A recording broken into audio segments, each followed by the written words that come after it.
নমস্কার, আমি সঙ্গমিত্রা। আমার এই সহজ রান্না চ্যানেলে আপনাদের সবাইকে স্বাগত। আজ আমি বানাচ্ছি রাবড়ি। আপনারা খুব সহজেই বাড়িতে বানিয়ে নিতে পারেন এই সুস্বাদু রাবড়ি। প্রথমেই গ্যাসের উপর একটা কড়াই বসিয়েছি, এর মধ্যে দিয়ে দিচ্ছি সামান্য একটু জল।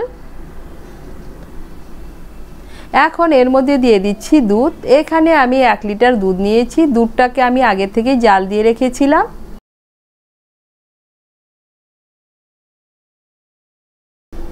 এখন দুধটাকে ভালো করে গরম করে নেব।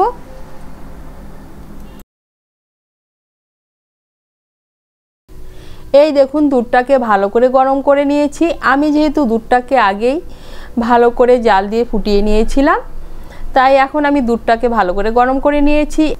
এখন একটু সময় নিয়ে গ্যাসের আঁচটাকে কমিয়ে দুধটা ঘন হয়ে আসা পর্যন্ত জাল দিয়ে নেব। আর দুধের উপর যে সরটা পড়বে সেই সরটাকে কড়াইয়ের গায়ে লাগিয়ে নেব।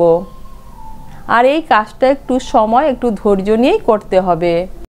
আর আপনাদের হাতের কাছে যদি হাত পাখা থাকে তাহলে দুধের উপর হালকা করে একটু হাওয়া দিবেন, তাহলে দেখবেন তাড়াতাড়ি দুধের উপর সর পড়ছে। এই দেখুন, আমি পাখা দিয়ে একটু হাওয়া দিয়েছি, আর এই দেখুন দুধের উপরে সর পড়েছে। এবারে সরটাকেও আমি কড়াইয়ের গায়ে লাগিয়ে নিচ্ছি।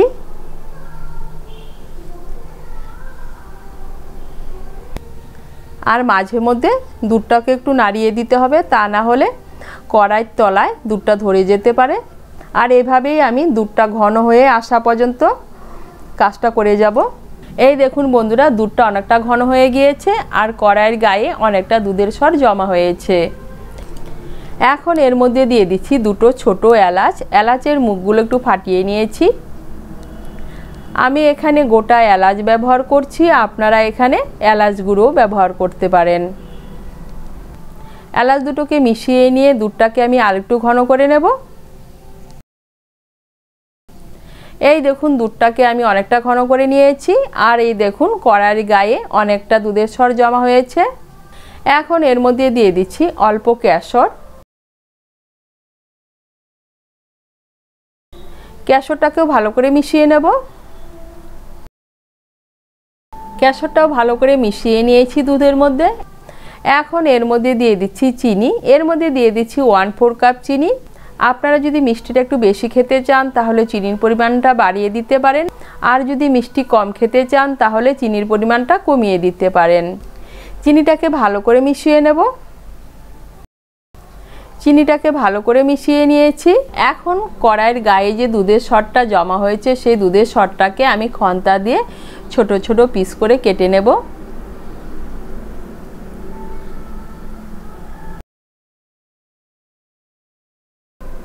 আমি একটা স্টিলের খন্তা নিয়েছি। দুধের সরগুলো অনেক মোটা হয়ে কড়াইয়ের গায়ে লেগে আছে। এই দেখুন, সবগুলো সর আমি কেটে নিয়েছি। এখন সরগুলোকে দুধের মধ্যে ভালো করে মিশিয়ে নেব। এই দেখুন, সরগুলোকে দুধের মধ্যে ভালো করে মিশিয়ে নিয়েছি। এখন আমি গ্যাসটা বন্ধ করে দেব। আর তৈরি হয়ে গেল রাবড়ি। আপনারা এটা ফ্রিজে রেখে ঠান্ডা করেও পরিবেশন করতে পারেন। আমি রাবড়িটা পরিবেশন করে দেখাচ্ছি।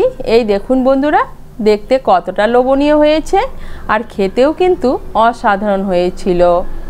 আপনারা খুব সহজেই বাড়িতে বানিয়ে নিতে পারেন এই রাবড়ি। আপনাদের যদি এই রেসিপিটি ভালো লাগে তাহলে লাইক এবং শেয়ার করবেন। আর রেসিপিটি কেমন হয়েছে কমেন্ট করে জানাবেন। আরও নতুন নতুন রেসিপি পাওয়ার জন্য চ্যানেলটিকে সাবস্ক্রাইব করে পাশে থাকবেন। ধন্যবাদ।